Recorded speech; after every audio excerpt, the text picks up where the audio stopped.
How's it going, everybody? Welcome back to Elvis Junction Reviews. Today we are looking at another Athearn Genesis product.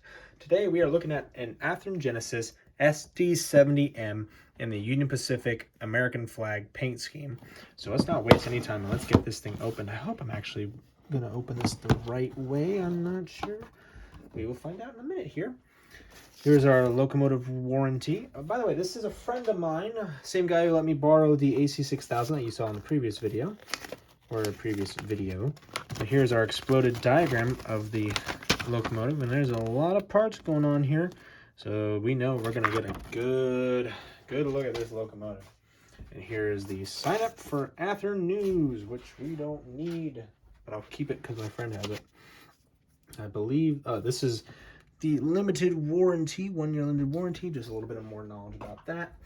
There's a plastic foam sheet covering the locomotive. Pull that off, and I thought so. The locomotive is the other way around. Here it is inside its lovely foam and plastic safety.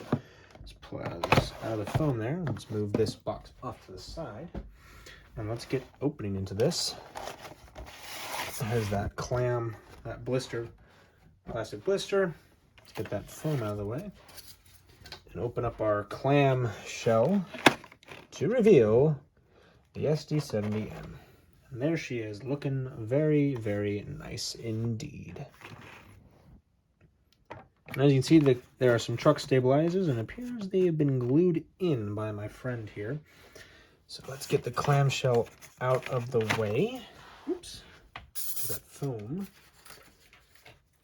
Let's pull the foam out of the grab irons here. Come on, you. Don't be stubborn with me.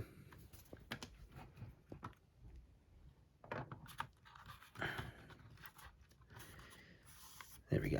All right, so now that we have the locomotive out, let us get onto some history. To understand the SD70, we have to go back to the 1990s. Now, prior to that, GE had introduced their Dash 8 line, and those locomotives were becoming increasingly popular with almost every single railroad. And that was starting to worry EMD. If they could not produce a locomotive that was equal or better than the Dash 8 series, it would be all over, and they would no longer be the top seller of locomotives in North America. Now, we fast forward a few years later, and the GE Dash 9 comes out, and it is extremely popular. Almost every railroad in North America buys Dash 9s, and everybody stopped looking at EMD. So EMD had a quick think, and looking at their popular and very successful SD60, they thought, let's upgrade this and make it better for the 90s and the early 2000s. And that's what we got here, the SD70M. Now, they did come out with a standard cab version, just the SD70, which also is a very good looking locomotive. It's basically the same looking as an SD60, but obviously with more modern technological components and a little bit better fuel saving.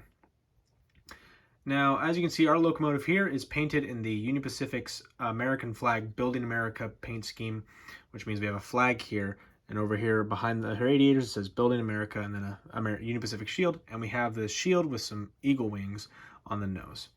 Okay, so let's get into some detail, starting with the front.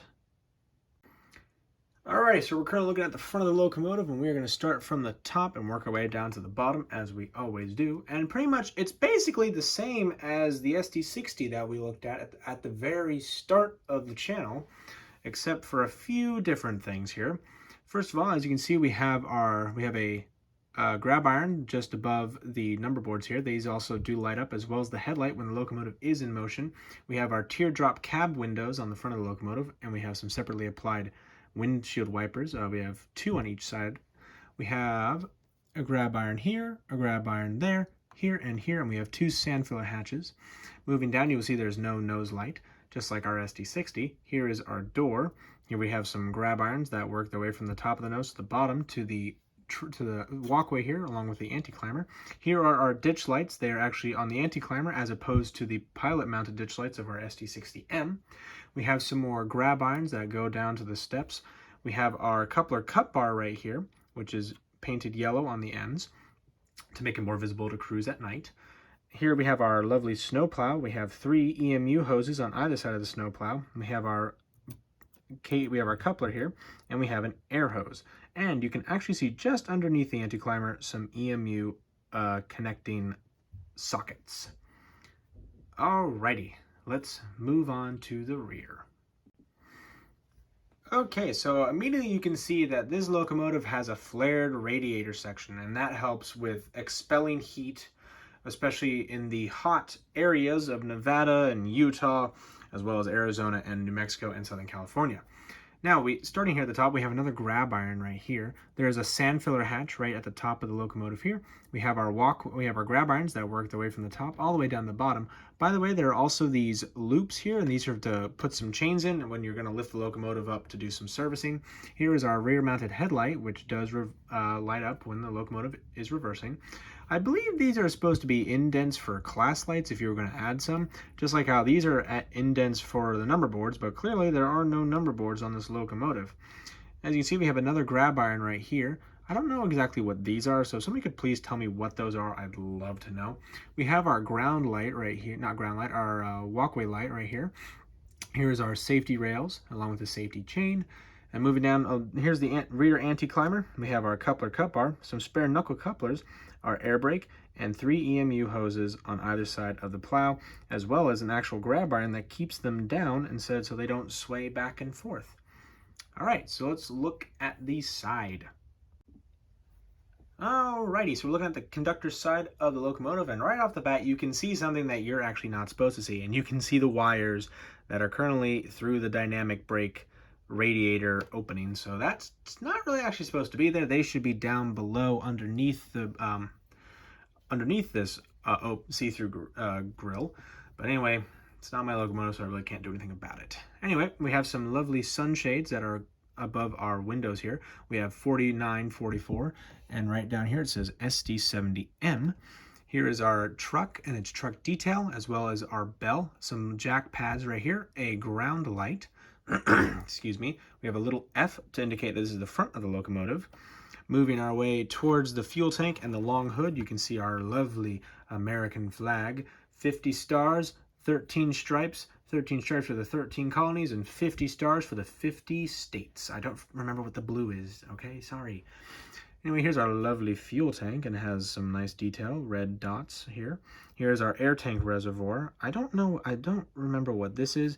Here's our sand tubes that, as the locomotive was struggling to get up a hill or needed extra traction, you throw sand on the rail, and the wheel will actually grip to the sand, and it will be able to move a little better. Here, you can actually see that radiated section a little bit more here. If I actually flip the locomotive just like that, as you can see, it's a little bit more bulbous, and it kind of sticks out, and basically it almost looks like a giant overhang when you think about it. So I actually don't know if you were to stand underneath this while it was raining. I don't actually know if you would stay dry.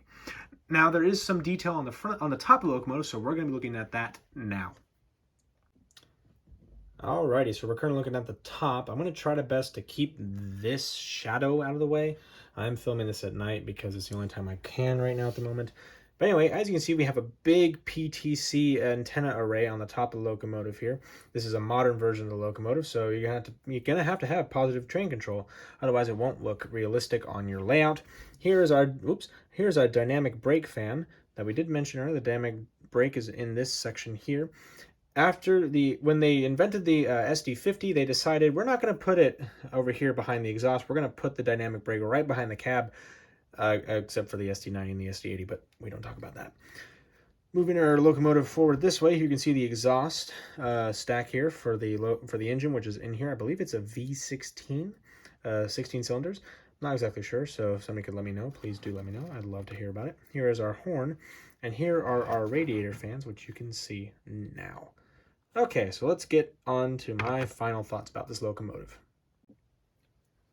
So overall, this is a pretty good looking unit. I like its design. I like the way it looks. I mean, I'm a big fan of modern like 1990s to modern looking EMDs. So I definitely like the look of this. And like I said, this is not mine. This is a friend of mine. He's letting me borrow this, as well as a few other things I'm going to be reviewing.